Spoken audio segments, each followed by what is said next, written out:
ॐ अज्ञानतिमिरान्धस्य ज्ञानाञ्जनशलाकया चक्षुरुन्मिलितं येन तस्मै श्रीगुरवे नमः। नमः ॐ विष्णुपदाय कृष्णप्रेष्ठाय भूतले श्रीमते भक्तिवेदान्त स्वामिनिति नामिने।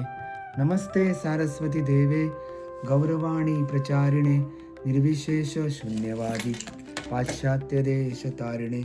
जय श्री कृष्ण चैतन्य प्रभु नित्यानंद श्री अद्वैत गदाधर श्रीवासादि गौरभक्तवृंद। हरे कृष्णा कृष्णा कृष्णा हरे हरे, हरे Ram Ram Ram Hare Hare.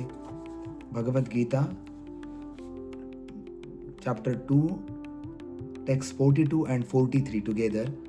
Yamimam Puṣpitāṁ Vācaṁ pravadanta vipaschita vedavarata partha nanyadastiti vadina कामात्मान स्वर्गपरा जन्म कर्म फल प्रदाम क्रिया विशेष बहुलाम योगेश्वर्य गतिम प्रति।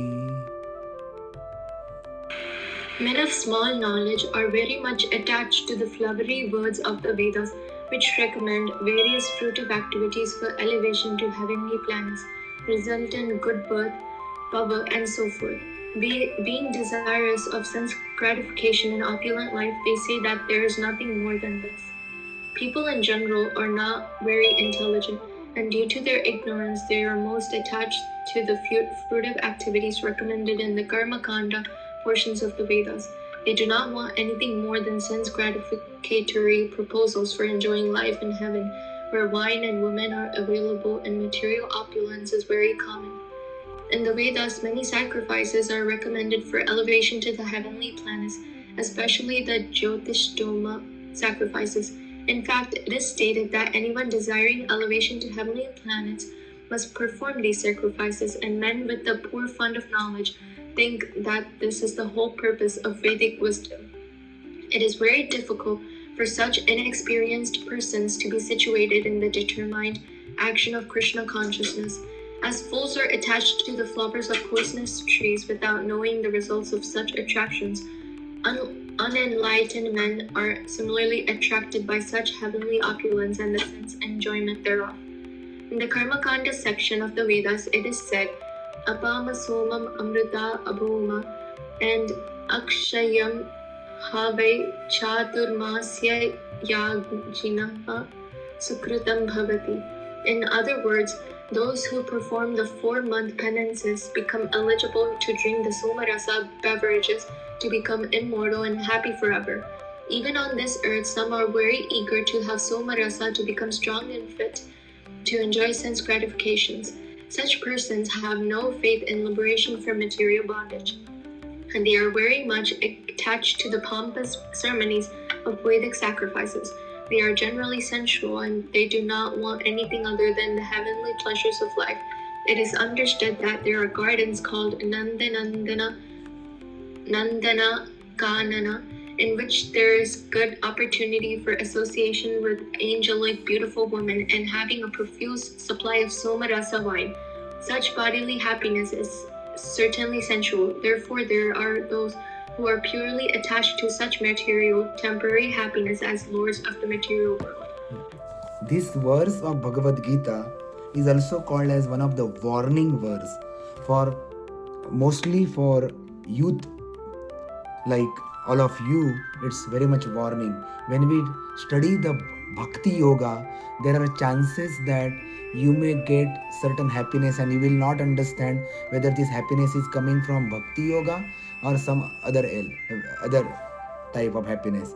What happened? Because Krishna give you your material desires also get fulfilled sometime as per your karma, and you don't understand it is fulfilled as per my karma or as per Bhakti Yoga. You don't understand. Sometimes you get confused actually whether this desire is material or spiritual. You will get some wealth, you get confused. So one should not get attracted by flowery words of Vedas. Here it is given. So men of small knowledge, they attach to flowery words of Vedas, and flowery words of Vedas give some fruitive activities for elevation to heavenly planet, where there is a good birth, there is a power, and all thing is there. But always remember that it is there is opulent life and there is a desires of sense gratification increase more, like Jyotishtama sacrifice.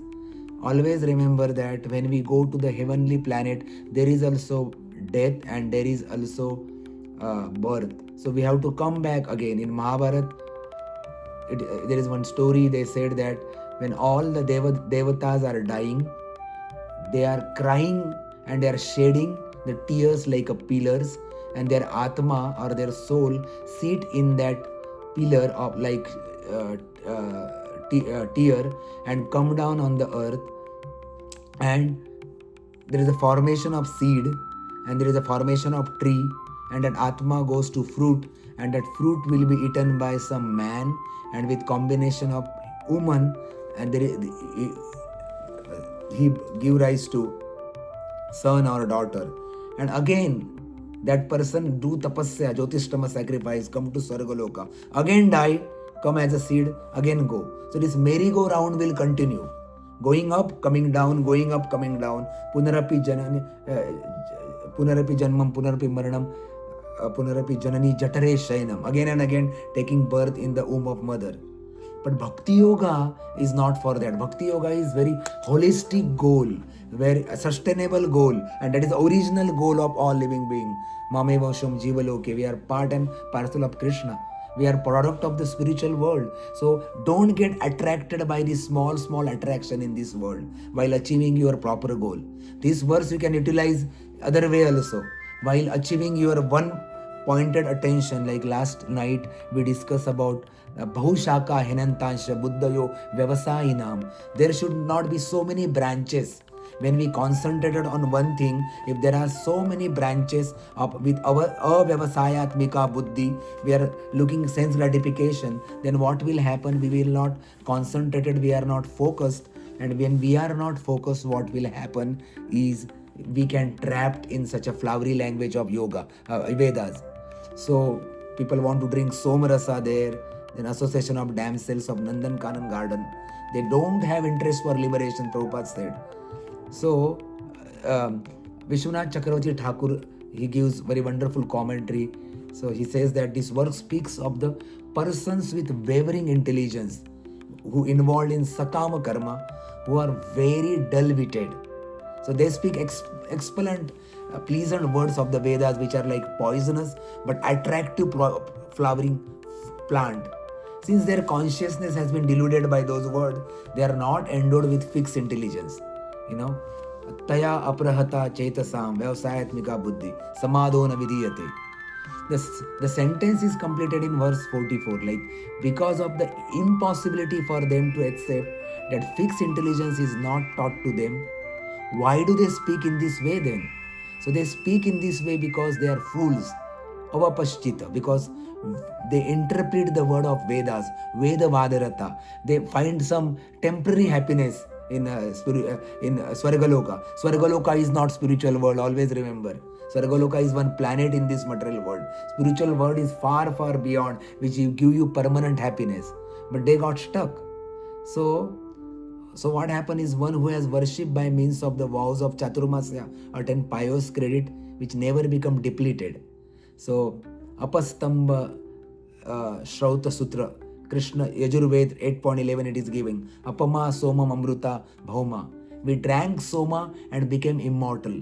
Rig Veda 8.48.3 it is given. They say that there is no God other than this. Na anyat asti.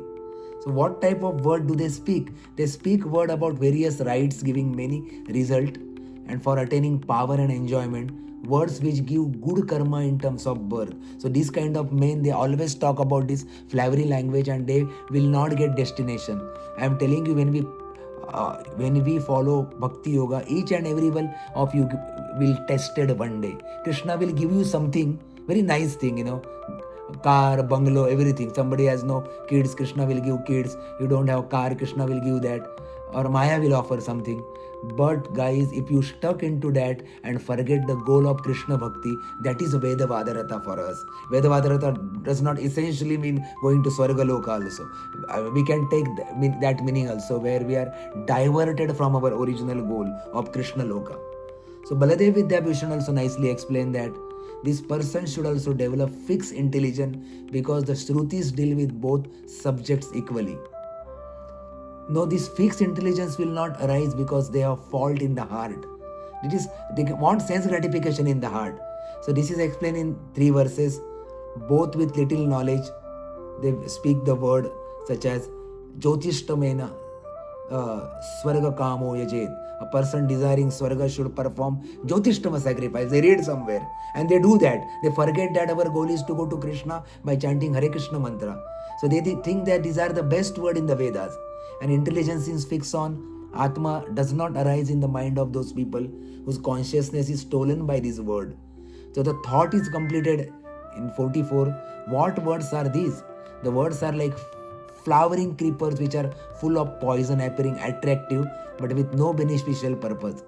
When they do, they say these words, when they do such activities of karma-kandi, they are absorbed in the exaggerated praises offered in the Vedas, because they think that those statements must be true. Being part of Veda, they think these are Vedic statements, they might be true, but they are bewildering statements given for some people who cannot directly go to Krishna Loka. For these are temporary enjoyment in the life. Those who are engaged in temporary enjoyment, they will not understand what is a bliss in permanent enjoyment with Krishna.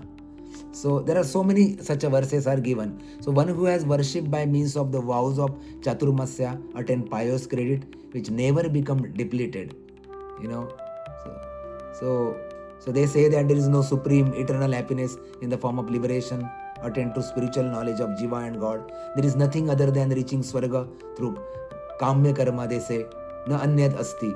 They speak in this way because they reason that the statements of Vedanta which propose liberation are secondary since they do not proclaim the Devatas, the performance and the various stages of action. So these stages are given, about Veda, how to go to Swarga Loka and all. And people get caught up into this temporary enjoyment of life and they don't understand that our goal is to go to Krishna Loka. So our only thing is that yesterday we talked about having so many branches to intelligence is condemned by Krishna, and today Krishna is giving us a warning that don't get caught up in the flowery language of Vedas. I know this, when Acharyas gives commentary, it is very difficult to understand sometimes when I was reading their words. But don't worry, you just understand this thing, that don't get caught up by some temporary satisfaction or temporary words or flowery words of the Vedas which talk about the temporary benefits, because our motto is to go back to Godhead. So if any question we'll take tomorrow, some other session, that's what we could not share the screen. So we'll take questions tomorrow. Thank you very much. Thank you, Prabhupada. Hare Krishna. Thank you for joining. Thank you, Prabhupada. Hare Krishna. Hare Krishna. Hare Krishna.